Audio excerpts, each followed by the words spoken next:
Cuma ada beberapa perkara yang nak saya bangkitkan. Pertama adalah istilah sporadik dan kluster itu agak berbeza.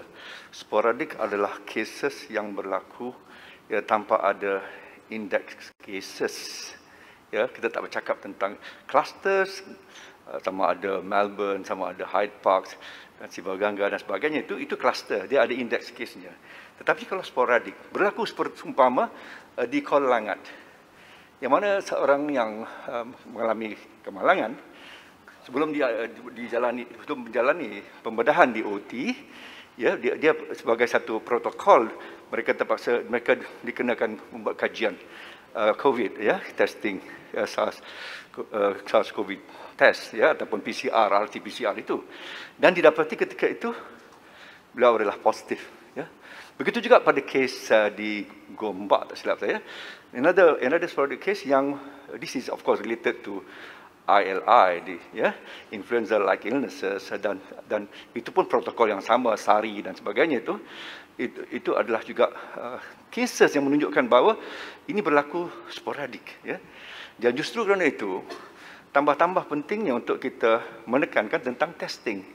Saya ingin tanya Yang Berhormat Menteri mutakhir ini, ya, mengetahui bahawa saya yakin Kementerian Kesihatan lebih tahu bahawa asymptomatic atau orang yang tidak bergejala itu viral load-nya is maximum 2 days sebelum, 2 hari sebelum bergejala adalah diketahui secara scientific, secara research-nya, viral load is maximum, and itulah ketika mana paling infectious, infectivity-nya sangat paling maksimum, ya. Justru kerana itu amat mustahak untuk kita sentiasa do a lot of testing and to intensify testing. Saya nak tanya kebelakangan ni, saya difahamkan agak kurang kita dari sudut keprihatinan kita untuk testing. Tak silap saya pada 5 Julai yang lalu satu laporan menunjukkan bahawa we are only at 13%. Ya, and this is why, dan sebahagian besarnya dilakukan oleh makmal swasta. Saya ingin tanya, ya, dengan unjuran gelombang ketiga dan sebagainya, saya tak kira akan ada, saya menjangka tidak akan ada gelombang. Kita kena faham antara gelombang, ya, dan cluster, outbreak, epidemic dan pandemik. Apa penjelasan daripada Menteri tentang peratus ujian yang dilakukan mutakhir ini? Dan adakah sama-sama swasta dan awam bergandengan untuk to intensify, mempergiatkan lagi persoalan testing, kerana itu adalah penting untuk mengenal pasti. Panjang ni cerita ni. Pak Menteri ni. Yang Berhormat, saya akui Yang Berhormat ada maklumat tentang berapa jumlah test yang dibuat setakat ini. Daripada awal gelombang pertama hinggalah gelombang kedua, average kita membuat testing bermula dengan 6,000 pada peringkat awal. Sekarang keupayaan makmal kita dah menjangkau 37,000 test per day, dan dia merangkumi hospital KKM, MKAK, MKA, IMR dan juga ATM serta MOSTI, Kementerian MOSTI, dan dibuat oleh universiti-universiti awam dan swasta serta juga makmal swasta. Saya akui mutakhir ini kebanyakan ujian dibuat oleh makmal swasta kerana mereka yang diuji surveillance ialah mereka yang untuk masuk bekerja. Mereka membuat saringan wajib terutama sekali kepada pekerja-pekerja yang masuk ke dalam sektor pekerjaan. Untuk itu yang terkini kalau kita lihat 5 Ogos kita buat 9,800 test per day, dan di average around 8 hingga 12,000 sehari kita buat test.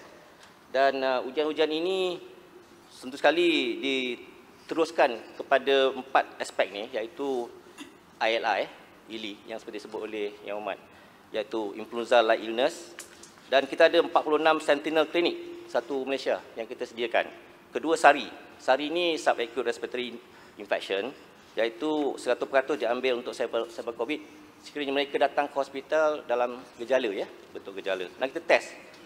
Dan untuk SARI saja kita dah uji 23,970 dan 87 positif. Untuk ILI kita test 5,234, 15 positif, yang lain negatif. Dan yang paling penting ialah healthcare workers sendiri, KKM dan juga frontliners. Kita telah uji hampir 23,183 ujian dan 116 positif. Dan yang kita buat hari ini ialah mereka yang datang operasi seperti yang Muhammad sebut tadi. Ada aksiden ke apa, mereka datang ke hospital, kita panggil pre-op lah. Dan kita uji sejumlah 83,287 tes dibuat. Dan kita dapati 46 positif. Dan keseluruhan surveillance COVID yang kita buat sepanjang gelombang kedua ini ialah 135,674. Dan kita dapati 264 positif. Ini menunjukkan 0.2% infectivity dia.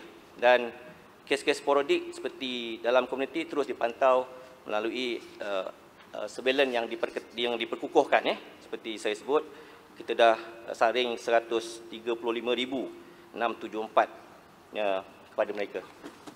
Puan Yang Ketua. Menteri, bersediakah Menteri mengakui bahawa kita agak, bukan saya tak kata cuai, tetapi kita sudah mula lapse.